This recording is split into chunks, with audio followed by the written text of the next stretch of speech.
Welcome to Hypnotic Talk with Miri and Neota, where we discuss all things hypnosis. Our individual practices have evolved into different specialties over the years, but we have remained connected through our mutual love of hypnotic healing. So we meet here and we discuss and share our knowledge and different stories from our professional practices. And this week we are talking about insomnia and sleep issues and the hypnotic approach to it.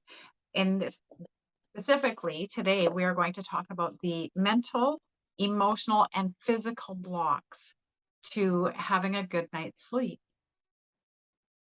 Yeah, let's start. I think let's start with emotional or mental. I think the biggest one is sleep anxiety. Right. It's the fear of not being able to go to sleep and the fear of what's happening or what will happen tonight when I get into bed and will stay there and will be awake for hours. Yep. Yep. Definitely. The expectation that you aren't, the expectation that your sleep is going to suck like it has on other nights creates an entire mental block to the ability to sleep well. Absolutely.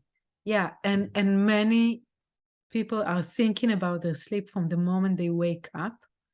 For others, it starts from around lunchtime when they take a break and they just consciously or unconsciously, they just review or reflect on what they did through the day and start Yeah. thinking about what's going to happen later on in their day.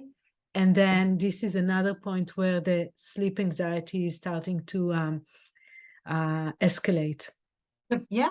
Yeah. And that you're exactly right, Miri. It can be very unconscious that Yeah, the emotional and mental expectation can be so deeply rooted that the anxiety begins, the defeatism begins, the acceptance that they are not going to get a good night's sleep. And so that is something that we can address in a state of hypnosis. We can address that unconscious or subconscious anxiety and fear that blocks. absolutely. It's a block that gets into place. And we have the ability to work with our clients when it comes up. Because of course, in hypnosis, those unconscious or subconscious fears or beliefs present themselves. And sometimes they present themselves metaphorically and sometimes overtly, but trained, you and I, we have the ability to recognize it and address it and help our clients put it to rest. Pun intended. Yeah. Okay, so let's think about the next one. Emotional is fear. Yes. And the word fear encompasses so many different fears. It can be fear of the night, fear of, again, not being able to go to sleep, fear of nightmares during sleep. Yeah. And then it can be, I worked with people who feared people will break into their house while they are asleep. I have a client that I've worked with who had a tumultuous childhood and their sleep would be interrupted and trauma would ensue. And that became a block, that fear that if I let my guard down, something bad Exactly. comes up. Exactly. I won't be prepared for something bad to happen. So trauma and fear are going hand in hand together. Trauma was my next one because trauma, it's I would say, a good time to process what happens because the environment is quiet, outside is dark, there is nothing to do, everyone else is asleep. So it's like a quiet time for us to process what happened. and either repeat it in our mind or fear that it might happen again. Yes.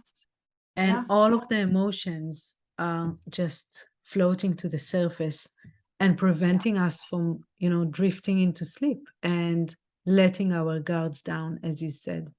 Yeah. And um, it doesn't have to be like, it can be so unconscious. It can be Yeah, so subconscious that the client doesn't know that that is the problem until we address it in hypnosis. And, essentially that is why hypnosis, why hypnotherapy yeah, specifically, using the state of hypnosis for therapeutic reasons. yeah, yeah. Now, Another one. Sorry, mhm. go ahead. No, you go, you go. No, I just want to move on to the next one, that Yep. is stress. Yeah, Stress that, we are so used to being stressed now that we don't even think we are stressed, because absolutely. the stress is compounding Yep. and we are creating a new normal. And we Yeah. said, no, we're okay, we're good, everything is good. I'm not stressed at all. I mean, there is no big events, nothing special is going on at work.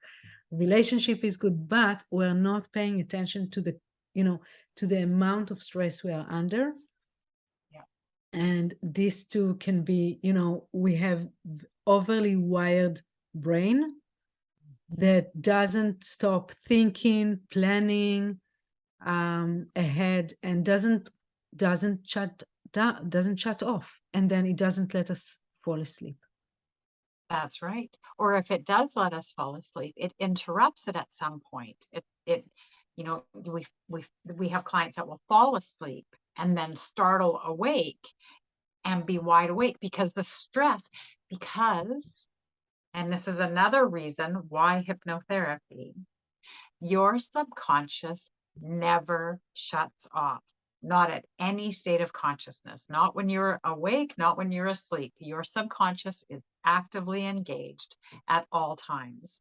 And so you can, there are people who get their body to sleep, get their mind to sleep, only to have that stress tap them on the shoulder and awaken them a couple of hours Absolutely. in. There is something, like, before we go to the next one, but for stress, there is something that is very known, or well known, that when our nervous system is overly wired, Mhm. overly active, what happens is that there is a sleep pressure. And so sometimes we can fall asleep, but Yep. then once this sleep pressure subsides, washes away, washes Yep. off, then here we are again. Usually a few hours later, at around 3, 4 a.m., we are Yep. awake again and cannot fall back asleep, because there is nothing to put our nervous system to sleep again. There is Yeah. no sleep pressure in our Yeah. system anymore. Or there is, but it's not as strong as it was a few hours ago. Because it's been And then, satiated a little bit. yeah. So this is another thing, like stress is big one for now. Very, And it very I wanted to say racing thoughts, but I think it's part of stress, of being stressed or being anxious, right? anxious. Yes, Yeah, that overthinking and those things that attack you in the middle of the night and keep you awake. yeah. It's not it's not the actual issue. The Those are generated by something that the stress or the anxiety that creeps up on you. And there is another thing, that in the middle, like before or when we want to fall asleep, it's a time where the environment is quiet. It's dark. Yeah. It's quiet, as we said, and Yeah. we are lying down in bed with nothing to do. We don't have the Right. phone with us. We like, we just, we want to fall asleep, but it's a great or fertile soil for all those thoughts that we don't want to deal with to pop up and to Absolutely. say, What a good well, point. we're here. Nice try. You were Exactly. trying to ignore me, but I was just waiting to attack you. Exactly. So what, That's a like very good what we point. do, we'll talk about it later. But you know, racing thoughts and stress, anxiety, sleep anxiety, but also anxiety in general, Yeah. can influence our ability to fall asleep and to stay asleep, and also to get into the deep stages of sleep. Yes. Of course, That's right, trauma and fear is part of it. because we are programmed, like biologically, we are programmed for our sleep to have cycles, and each cycle is important for the deep amount of sleep, the physical, emotional, spiritual, mental, and like it in a deep level of sleep as we're going through the processes, it's managing through our physical bodies. So Yeah, when those proper cycles are interrupted or unavailable, it has an overall effect on every aspect of our life. yeah, And I mean, yeah, we've talked about this in previous absolutely. And so podcasts. I'll just touch very gently on the last one, for emotional reasons why it creates mental blocks for sleep is big events. What do I mean? For individuals who are planning a big meet, or planning themselves for a big meeting ahead for the next Yeah, day, appearing in front of court, having a big race, yeah, running race, or any yeah, performance. It can be, music or anything. yeah, Yeah. It's harder for them to fall asleep. yeah, because And it's that same stress, anxiety, racing thoughts. absolutely. It's a Yeah. commitment to a state of unrest. It's a state, Yeah. yeah, But the reason why I wanted to point it out is that, you know, we can shift it, and we can learn how to manage those pre-events nights and fall asleep without medication. yeah, Because again, when we take medications, usually it's just a sedative, and it doesn't get us to go into the deeper stages of sleep that's right. within It's that the sleep faux cycle. sleep. Yeah. Um, so this was my list, very brief and highlighted the list. Or we can go to the physical aspect of sleep blocks. Yeah, yeah. I think, I mean, mhm, yeah. No, go no, ahead. there are the different physical aspects of it, and some of it being the ability to allow your body to relax and achieve a state of rest.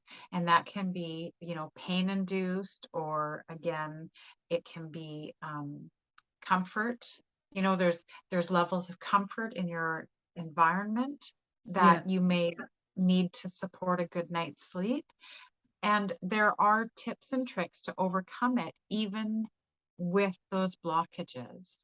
And So that's not the extensive list of physical blockages. no, no, not at all. But I just want to add to this list breathing issues. Some people, when they sleep, in a certain position, especially on their back, Yeah, they can experience some breathing issues, and blockages, like physical blockages, yeah, to the airways. So this one is another one. And again, with hypnosis, we can help those individuals to read read like rewire their brains so they sleep on their sides, or in any other position where their airways yeah. um are Oh, more wide open. Yeah. yeah. So And pain, then like, yeah, so we support our clients in the ability to open themselves up to a new way of approaching sleep, physically, mentally, absolutely. emotional, and getting in, as we've said in previous podcasts, getting into a habit of practicing and Yes. perfecting the technique of sleeping. Yeah. Yeah. So from this, I want to move to environmental Yes. blockages. And this, I wrote few things. So one is that uncomfortable um, sleep environment. So it can be simply the mattress or the pillow that is Yep. uncomfortable. It's not Yep. right for the body, or it's too old, or too soft, too hard. The pillow is not the right level where the head is feeling comfortable, and so on. So this one is another one. Also, linens. Um, there are lots of studies about what linens we should use, and with sweat and Yep. body sweat, even when we don't feel the sweat. Um, there are some linens that are more recommended than the others. Cotton is more preferably than synthetic ones, for Yeah. example. Yeah. And so moving from this, we having other stuff like noises, like snoring partner, right?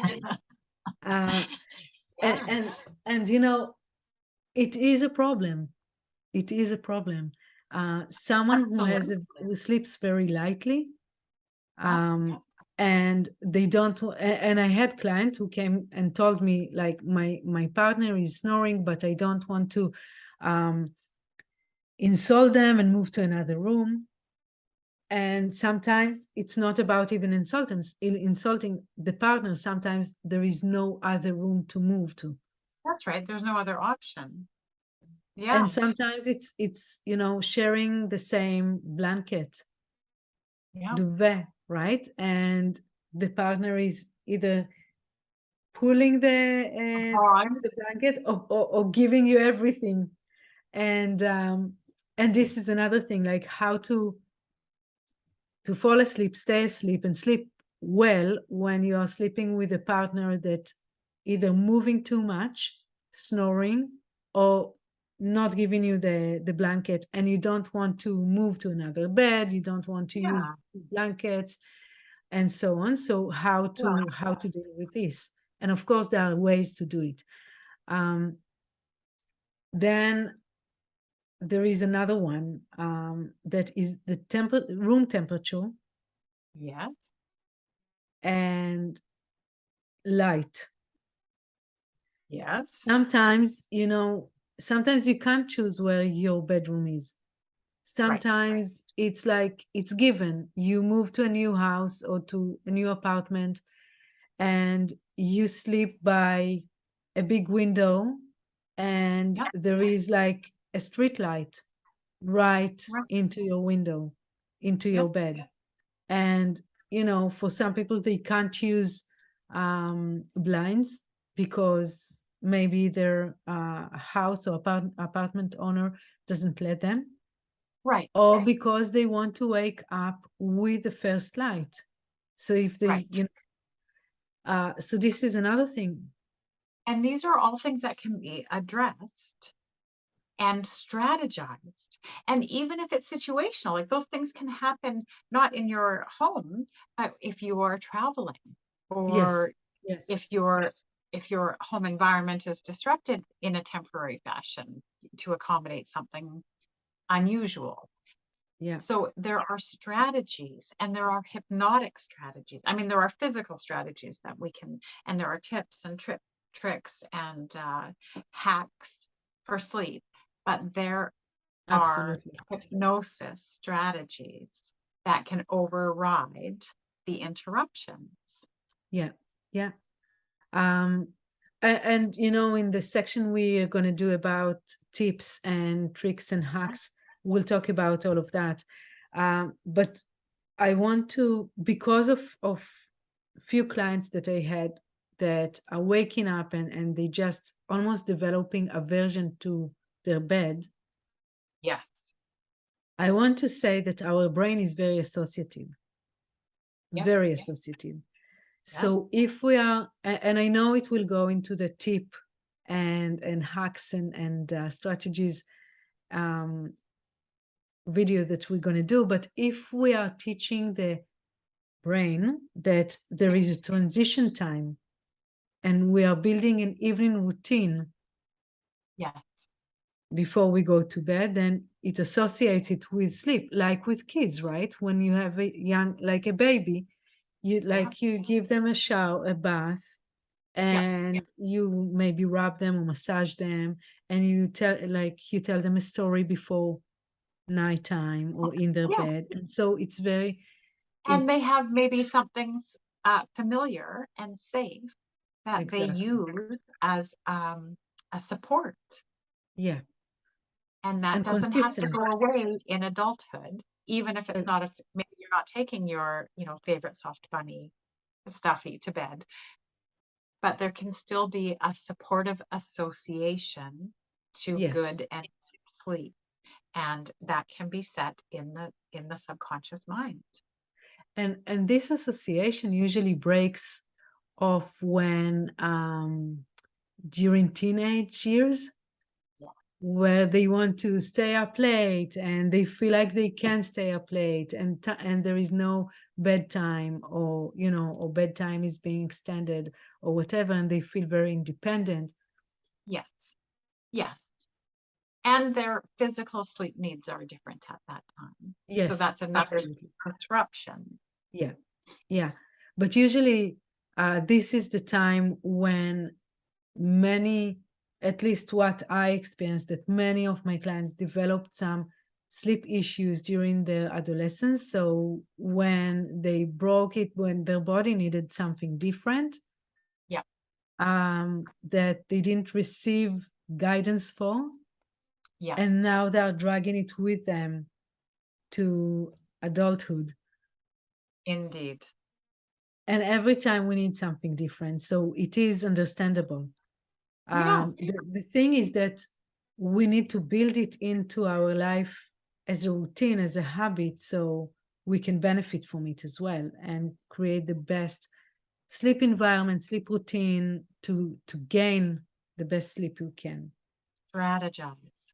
Exactly. Have a strategy that addresses effective deep sleep, and a strategy that is outside of medication. However, Miri and I always insist that you have Absolutely. your doctor's approval, that it is that this is not, we don't use hypnosis in place of Western medicine. It is a complement and sometimes a bypass, but it is always in support and in concert with Western the Western Medical Association. Yeah. Yeah.